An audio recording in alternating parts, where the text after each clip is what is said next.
A few years back, I was always in the very frustrating place where bills would constantly pile up, and yet I had no money to pay them off. If you have ever been in this situation, then you probably that it can be really stressful and hard on you. The good news is that over time, I did manage to prowl my way out of this situation, and you can too. Therefore, in today's video, I'll be sharing with you all tips, tricks, and strategies that you can use to get out of this situation and hopefully get ahead in your own personal finances. Stay tuned. However, before I get into the topic, do me a favor, subscribe and hit that like button because it really helps with the YouTube algorithm. Thank you, and now let's get into it.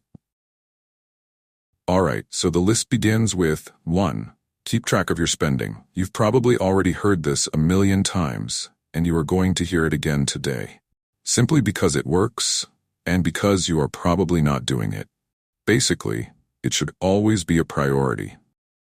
Make sure that every single penny you spend is clearly accounted for. The basic goal of expense tracking is to find and get rid of inefficient spending patterns in your financial life. Additionally, maintaining control over your finances and encouraging better financial practices, like saving and investing, will come from continuously keeping track of your costs. Basically, in the words of Peter Drucker, if you can't measure it, you can't manage it. So this is what you should do to get in control of your spending habits. First, analyze your categories of spending to determine which are the most crucial. Perhaps you might even find out that you've been paying for a subscription that you're not using. I know I have, and maybe you are too. Most people consider that cutting back on these non-essential expenses is a wise approach to saving money. You might also want to go for activities that are less expensive now that you can see where your money is going. And on top of saving money, you'll be getting educated on some of the topics you'll be reading about. So, there really isn't much to lose by doing this. Number 2. Make a budget. I never understood why most people didn't have a budget until recently. You see, most people are worried about all the paperwork to be done to complete a budget. Well, in truth, it's a lot of work, but it most certainly is worth it. You see, you should look at budgeting from a different angle. Look at the positives, and look at how much is it going to benefit you. And once you've got a rhythm going, make sure you stick to it. I've found this to be the only way that works. So make sure you don't lose the momentum. If you create a budget and then store it away in a file or folder on your bookshelf or filing cabinet, it's simply worthless. So make sure constantly updating and review it. You can also use digital apps and software to make this task a lot easier. There are a bunch of really good free ones online, which you can find with a quick search. 3. Give yourself a limit on unbudgeted spending. Buying something in the spur of the moment that you hadn't budgeted for can be enjoyable and emotionally satisfying. Literally, everyone knows that.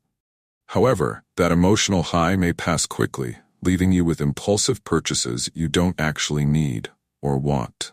If this is you, then the bitter pill to swallow is that this has to stop. In fact, it's the entire opposite of good money habits. Next time you're in the mall, try using the 1% rule for spending money. This rule states that you have to wait a day before buying anything that costs more than 1% of your yearly gross income.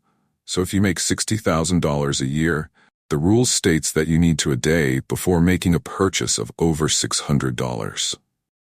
This guideline applies to discretionary spending on items you desire but don't require. Basically, the inner battle in your mind of, do I really need this?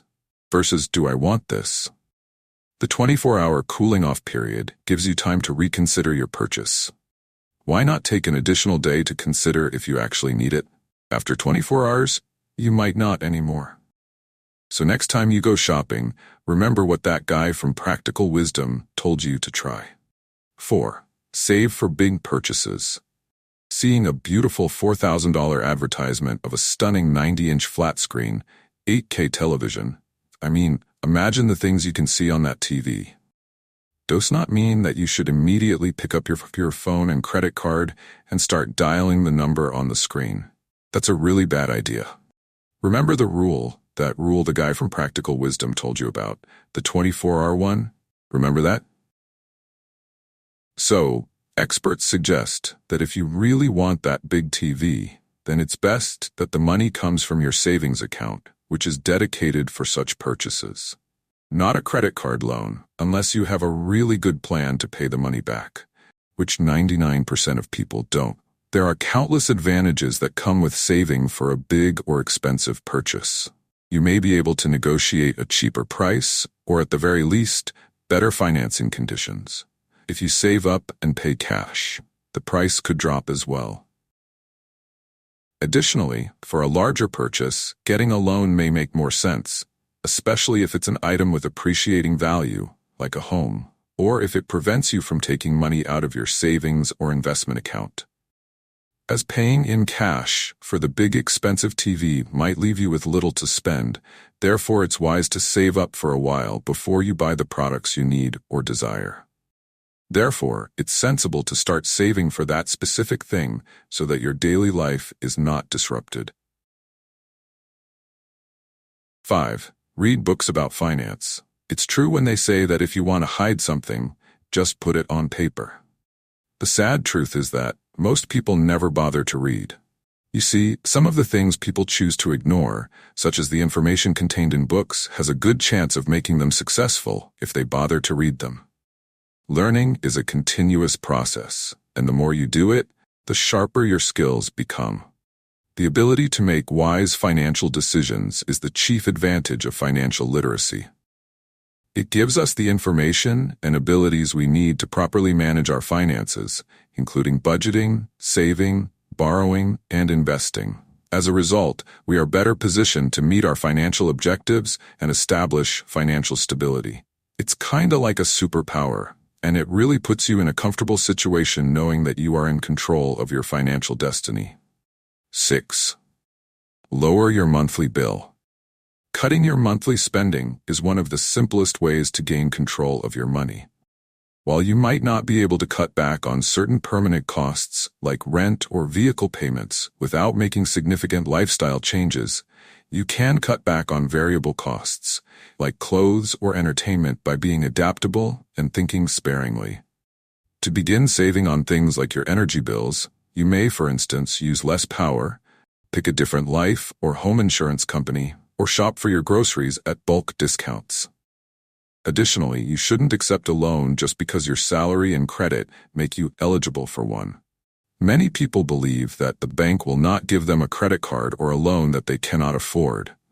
But the bank is only aware of the income you have disclosed and the debts shown on your credit report. The bank is unaware of any other commitments that would make it difficult for you to make timely payments. Based on your income and other monthly responsibilities, you must therefore determine if a monthly payment works for you. 7. Eat at home. Meals prepared and consumed at home may be quite cost-effective. All you have to do is reduce your planned reliance on takeout. The odd indulgence at a fancy restaurant is okay, but starting to cook at home or carrying packed lunches to work rather than dining out every day might save you money. Making a weekly food plan may make it simple. Plan your meals for the coming week and then stick to them. Even for those who don't consider themselves to be cooks, the internet provides a seemingly limitless array of culinary and recipe advice. Begin by making at least one meal a week at home.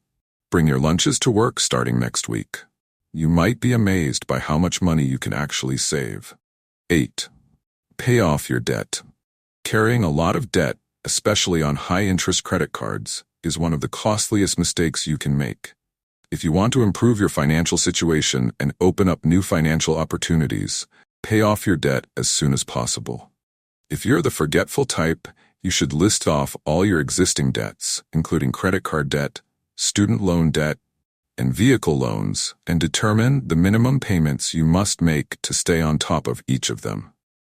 Making minimum payments will not get you out of debt quickly, so consider your fixed costs and how much of your discretionary spending budget you can set aside for debt repayment. Additionally, you can try to lower the interest rate on the debt by requesting a lower rate from the issuer. merging several loans into one, or moving high-interest debt to a low-interest credit card, such as a balance transfer card, to lower the overall interest rate. Afterward, create a debt repayment strategy and develop responsible spending practices to pay off the debt as rapidly as possible.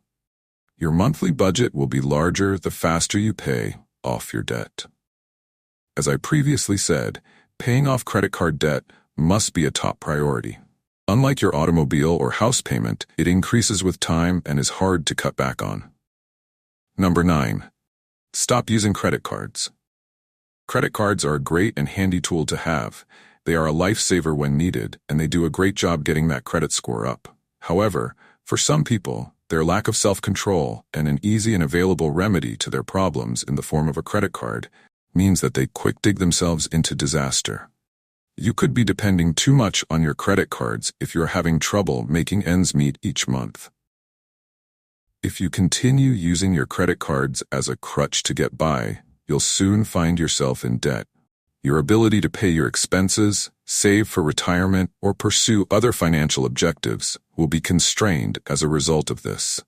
So stop using your credit cards if you genuinely want to take charge of your money. To prevent accumulating more debt, in addition to creating a budget so that you don't have to use credit, try switching to cash or debit cards. Opening a short-term savings account and using funds from it for major purchases. Or leaving your credit card at home. Credit cards have high interest rates that may quickly accumulate debt if not used wisely, and can cause significant stress in the event of an emergency. Because they feel like their money disappears too quickly each month, many people develop the bad habit of depending on their credit cards. They are tapped out and rely on their credit cards to get them through till payday after paying bills, food, rent or mortgage, and other expenses. Instead of relying only on your credit cards to cover expenses, stop using them altogether until you develop the wisdom and maturity to handle such an instrument. Rule 10. Continue to spend quickly. A spending fast can be just what your personal finances need if you suffer from credit card debt, difficulties paying payments on time, or other financial problems. Basically, going on a spending fast simply means that you're refraining from making any discretionary purchases for a predetermined length of time. This is another great way to help you reduce your spending and get your finances in order. It may sound a bit daunting, but it doesn't necessarily have to be. You may be familiar with the well-known and sometimes contentious detox or cleansing fasts for your body, such as giving up sugar or gluten for 30 days, or even surviving solely on fruit or vegetable juices for a few weeks. But did you know that in order to achieve financial wellness, you may use comparable fasting or cleansing procedures to your spending and saving behaviors?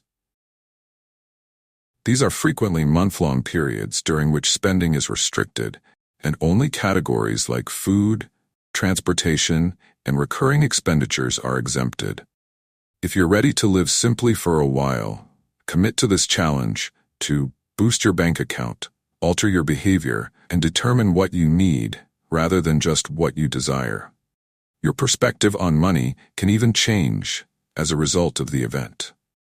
It's my hope that this has been helpful to you. Now you can always be one step ahead of your finances by just following the steps from this video. Consider the wider possibility that you have never had a financial problem. That simply means more money for you. If you have any questions, don't hesitate to leave a comment down below. With that said, thank you all so much for watching. Have a great day, and I'll see you in the next one.